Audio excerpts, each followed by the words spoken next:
Kaloka itets. Janine at Jericho, live-in na nga ba?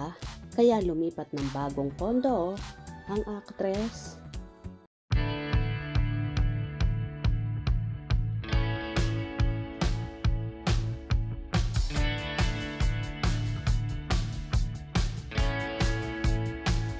Maraming Econin supporters ang tuwang-tuwa sa paglipat ng kapamilya star at Asia's rising star na si Janine Gutierrez sa kanyang bagong kondo kung saan mas malaki daw ito kumpara sa dati niyang kondo.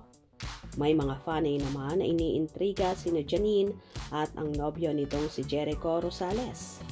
Ayon kay Master Katzu, live-in na siguro ang dalawa.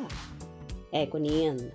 Ayon naman kay Evelyn Macaya, ang swerte ni Eko, matalino, mabait at super ganda pa. Narito pa ang ilang naging komento ng kafanihan. Iba talaga ang pagka-smart ni Janine. Matalino at mabait. Lahat nasa kanya na, kaya maraming blessings ang dumarating sa kanya. Brainy talaga si Janine. Not only beautiful at mabait pa. Sana malaman din natin ang reaction Eko. Beauty and brain, simpleng ngiti, ang bait na tao ni Nini. Love ka namin Janine. Si Janine nang move on na, pero yung basher niya, di pa maka-move on. Kung sino man ang mahal mo, napakaswerteng tao at di ka iiwan. Napaka-humble, down to earth, loving person at higit sa lahat may sense of humor. Lahat ng sinasabi talagang papakinggan mo. Matalino talaga si Janine. So simple and pretty. Sana makatagpo siya ng mayaman na asawa, mapagmahal sa mga anak at kay Janine.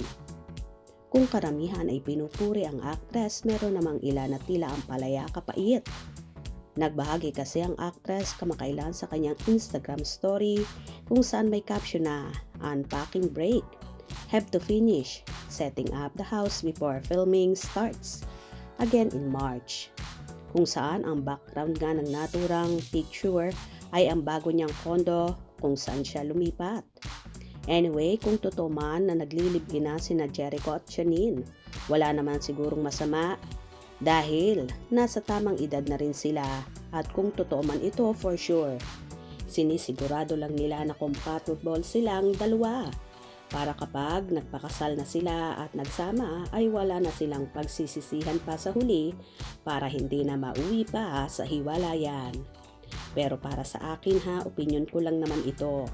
Hindi naman siguro papayag si Nini na maglilibin sila ni Eko kung wala pang kasal. Lalo pat ang pamilya ni Janine ay iginagalang at tinitingala ng marami sa mundo ng show business.